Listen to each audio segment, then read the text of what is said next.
I am really into the story of Guilty Gear, so when they announced a new Guilty Gear anime, I was pretty excited, and I thought that the Guilty Gear anime had a lot of potential, especially considering the story modes are just 4-hour cutscenes. It's kind of hard for me to be particularly critical about this show. I was just super giddy while watching it, and I'm not much of a critic. Plus, I think that the strength of Guilty Gear story is always laid within its characters, and I think for the most part it does that pretty well. Every character at least has one moment that makes me smile on this show, even if all the characters aren't utilized to the fullest, like Johnny and Biken are just here to look cool and help out sometimes. Kai and Dizzy spend most of the time being a cute couple and being stuck in a giant crystal. I'm kind of surprised that Dizzy didn't end up in her Strive book at all in this show. Ram and Elle mostly just sit around, but they do some stuff. Like when Elfeld sinks into a government base and gets hit with an orbital strike and lives. Jacko is here, she holds a gun and asks you. Saul takes a backseat in this show mostly for Sin and Unica because his story is pretty much done at this point. He's pretty much been relegated to a side character, which is good because his story is done and he got his happy ending. I like how they focus more on his intelligence here with him not having the flame of corruption anymore. The main stars of the show are Sin and Unica. Sin takes much more of a main protagonist role here, and he really goes through it in this show. And I think he's really good. I don't really know what to say about him. He's just good. I love him. I love how they go over the fact that he has the power to control gears and how he uses it to help people instead of what Justice did during the Crusades. Unica is also a really cool character.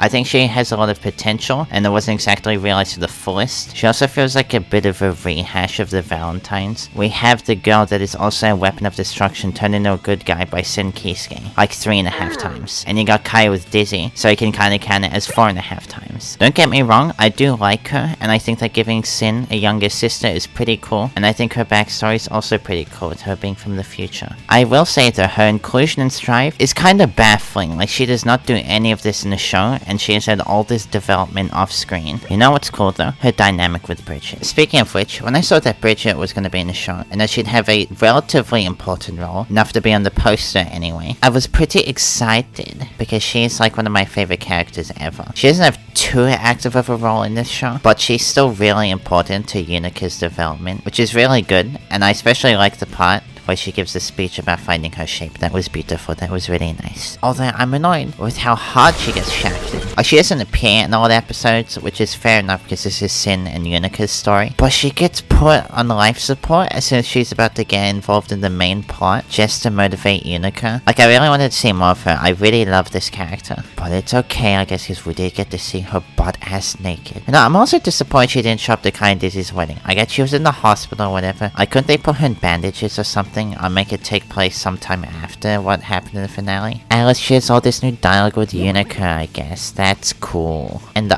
Roger, do something. There are a few characters that pop up here and there, but one of the more prominent ones to me was Axel. He had his ending in Strive, where he had control of his powers, and he was reunited with his girlfriend in his own timeline. But here he is, at the end of the world, chained up by this guy. Like, how did he even get here? I thought he could control his powers now. I thought his story was finished. They just needed something to happen because they got rid of their only 2 time travelers. He just shows up at the end too with no explanation. This show does have quite a few flaws, like when they want stakes and it's like, oh no, so you have to kill Sin, and then he shoots him and it's like, oh, he's fine because it burnt through all of his magic or something, which, with this being a Guilty Gear story, you know it's going to be very exposition-y. Especially when Vernon and Leo start Skyping each other, you know it's about to get yappy. Like, a lot of episodes will have a recap from either what happened in the previous episode, or just the history of the series in general. You know what though, the animation is really good, and the action scenes are really cool. They have a couple stuff from the games too, which I noticed, which made me go, yippee! The character models also look really nice. This show kind of feels like Daisuke playing with these action figures, and I kinda love it. To be fair, that's what a lot of these stories are like. You know, I also think that they might have grabbed all the most popular characters from the games and just put them in this show. It's not a bad thing. I love all these characters, but most of the characters in this poster are DLC, so like, ooh, you wanna buy Guilty Gear Strive Blazing Edition? With all this said, I still love this show. The strength of Guilty Gear story has always been of these characters, like I said. I cannot actively say I dislike any of these characters. Pretty much all of them resonate with me in some way or another. I look forward to what more story content is coming up for Guilty Gear, or whatever else series. Like, this series is one of my favorite things ever. I think this series really needs to clean up its lore a bit. Everything before Overture, anyway. Like, these games, their stories are kinda stupid and absurd and incohesive, and they do not fit in with what Guilty Gear is now. I would love to see all of the side characters have their stories explored properly. Like, so many of these characters just develop off screen. I don't know if this is a bit much to ask for, but I just love to see more from all these characters and have their stories properly explored. I go make a manga or something. I'll make like a little anthology series or something exploring all these guys. Anyway, that's all now. Bye bye.